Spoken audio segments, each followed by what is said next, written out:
Hola, ¿cómo estás? Bienvenido, bienvenida a un nuevo resumen de la lección de Escuela Sabática Joven. Semana número 2 del trimestre. Estamos con el título La rebelión y sus consecuencias, y el texto que estuvimos analizando esta semana fue justamente Deuteronomio capítulo 4, desde el versículo 7 hasta el versículo 40.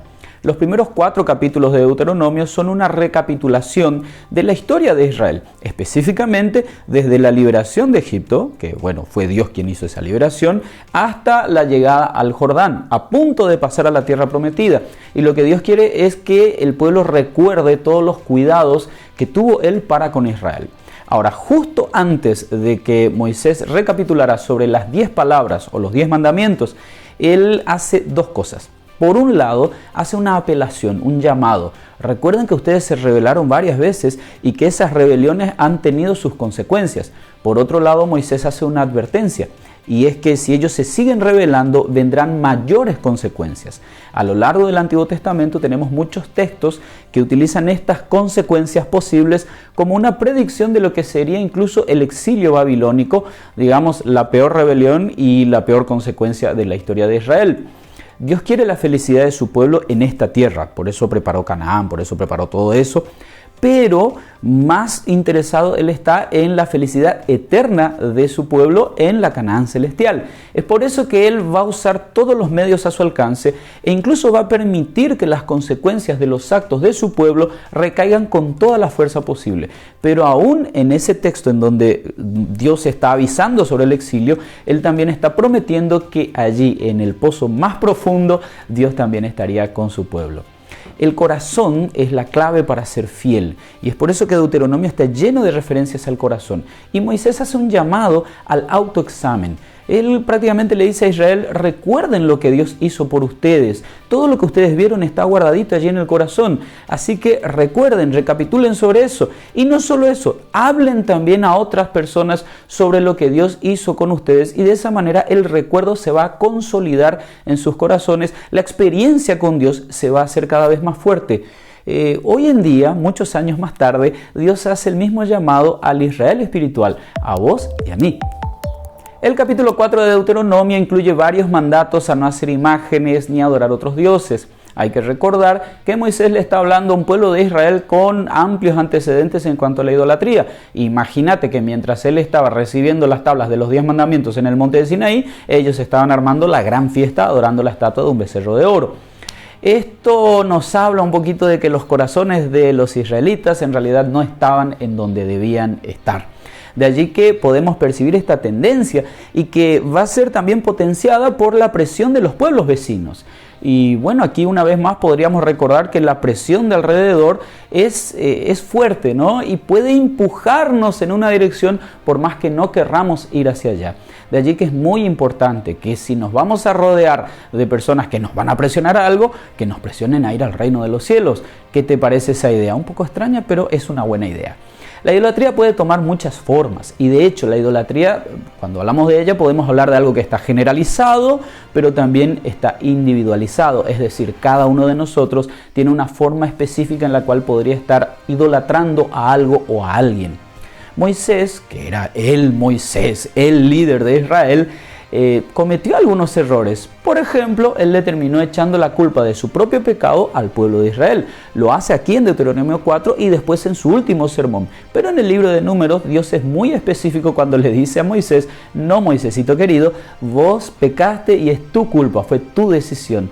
Tenemos una tentación los seres humanos de echarle la culpa de nuestros propios errores a otras personas. Ora mucho para no caer en eso. Por más mal que te trate la otra persona, por más que parezca que te empuja a cometer un pecado, siempre la decisión final será tuya y la responsabilidad será tuya. Ahora bien, Dios fue extremadamente misericordioso con Israel, y también es misericordioso contigo y conmigo, que somos rebeldes y a veces andamos errantes por la vida. Él va a hacer lo que sea para traernos nuevamente hacia sus brazos, hacia su presencia. Así que prepárate, porque si lo que querés es ser salvo, Dios hará lo que sea para que te salves. Y eso a veces va a incluir nuevamente que suframos las consecuencias de nuestros propios actos, así como pasó con Israel. Pero recuerda esto: Dios permite todo esto para que puedas ser feliz por la eternidad. ¿Cómo es Dios? Nosotros vimos que Israel recibió la indicación de no hacer imágenes ni intentar representar a la deidad. Algunos toman este concepto y lo unen a expresiones del Nuevo Testamento, como por ejemplo Juan capítulo 4 versículo 24, en donde dice que Dios es espíritu, y piensan que Dios en realidad no tiene una forma definida. De pensar eso hasta llegar a la idea de que Dios es una fuerza como la de Star Wars, hay un paso muy pequeño. Sin embargo, Dios quería prevenir en realidad que Israel tomase ciertas costumbres paganas de sus vecinos y cayera en la idolatría. Nosotros vemos que en Deuteronomio 31 Moisés habla con Dios cara a cara, y en Éxodo capítulo 33 Dios incluso le muestra su espalda a Moisés. Es decir, Dios posee una forma definida, aunque al mismo tiempo estamos hablando del Dios omnipotente y el Dios que traspasa cualquier percepción que nosotros podamos tener. De allí que tratar de representarlo con una imagen sería simplemente rebajarlo. En el Antiguo Testamento nosotros ya vimos varias veces también que Jesús se presenta y lo hace de forma corporal y muchas veces representado como un ángel. Un caso interesante es el de Daniel capítulo 3, en donde Nabucodonosor, un pagano, lo mira estando allí en el horno con los amigos de Daniel y dice así: él tiene un aspecto como de un hijo de los dioses. Dios es un Dios personal y un Dios al cual nosotros nos parecemos. Puede ser un poquito fuerte esta expresión, ¿verdad? Pero tal vez quizás en el Antiguo Testamento también Dios simplemente elija tomar ciertas formas, pero también hay un indicio en todo esto de esa semejanza a la cual se refiere Génesis capítulo 1 versículo 26. Es decir, sobre esta tierra, entre los seres vivos, somos lo más parecido que existe a Dios. Por otro lado, textos como Génesis 12:11, 24:16 o 26:7, entre otros, utilizan la palabra semejanza como refiriéndose a la apariencia. Es decir, sí, cuando los seres de otros mundos miraban a la tierra y veían a los seres humanos, tenían que encontrar algo parecido a Dios. Probablemente también este término semejanza se refiera a nuestra función de administradores de la tierra, o esa función original al menos, que la verdad que hoy en día como que la estamos dejando de lado y eso no está bien. A lo largo del Antiguo Testamento Dios aparece con cara, con orejas, con manos, con brazos, con piernas, etc. En las visiones de Ezequiel, de Daniel y en el Apocalipsis se presenta un Dios con forma personal, repito, no una fuerza etérea que anda por allí. Y aunque Dios está más allá de nuestra comprensión humana y no podemos representarlo como se debería, sí está esto de que Dios está cerca de nosotros. De hecho, quiere estar en medio de su pueblo, como le dijo a Israel en Deuteronomio y en tantos otros lugares. Y ya en el Nuevo Testamento encontramos a un Dios que llega al punto de humillarse para de esa manera ser uno con la humanidad. Es un Dios maravilloso, gigantesco. Es tu Dios, es mi Dios. Así que, qué privilegio tenemos, ¿no? Recapitulando, Deuteronomio capítulo 4 nos presenta la imagen del Señor, por un lado poderosa y por otro lado compleja, ¿sí? Vamos a hacer énfasis en tres aspectos. Por un lado, Él es el único Dios, o sea, no hay otros dioses y tampoco hace falta hacer imágenes de Dios. Lo que Dios espera de nosotros va más allá de eso. La idolatría implica que todo lo que ocupa el lugar que Dios debería ocupar en nuestro corazón es un ídolo. Y cuidado incluso con algunas cositas que ocupan el lugar de Dios en nuestra adoración. Deuteronomio capítulo 4 versículo 10 nos explica que Dios quiere estar cerca de su pueblo y la idolatría impide que eso suceda. Un segundo punto, Dios es misericordioso. ¿Cuántas veces Israel se rebeló contra Dios? Es más, él sabía que esa rebelión continuaría a lo largo de su historia. Sin embargo, los versículos 29 al 31 nos muestran la compasión y el amor de Dios por su pueblo.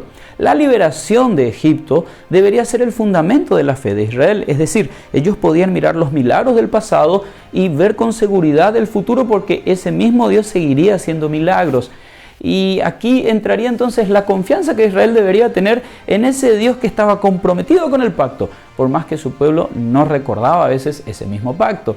Y un tercer punto, la Torá, la ley, las enseñanzas de Dios que estamos recapitulando en el libro de Deuteronomio es justa, es verdadera. Por un lado no es una carga, sino que debe servir para liberar al pueblo. Y por otro lado tampoco es para salvar a Israel, porque Israel ya había sido salvado.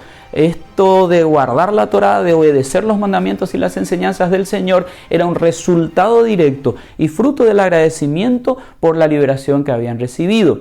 Y tengo una parte de la lección que te quería leer que estuvo muy buena. Cuando el pueblo derramara sus corazones y sus vidas en una relación con Dios, siempre lo encontrarían dispuesto a entrar en sus corazones y restaurarlos de nuevo. Es lo que Dios quiere hacer contigo y conmigo hoy, varios siglos más tarde. Así que recordá estos puntos y por favor, pensá en Dios como un Dios que sí está por ahí fuera de nuestra comprensión, pero también es un Dios personal, que quiere estar cerca, que quiere tener una relación contigo, ya aquí en esta tierra, pero más todavía en la vida eterna que está preparando para vos y para mí. Que Dios te bendiga, que sigas disfrutando de un excelente día y sí, nos vemos la semana que viene.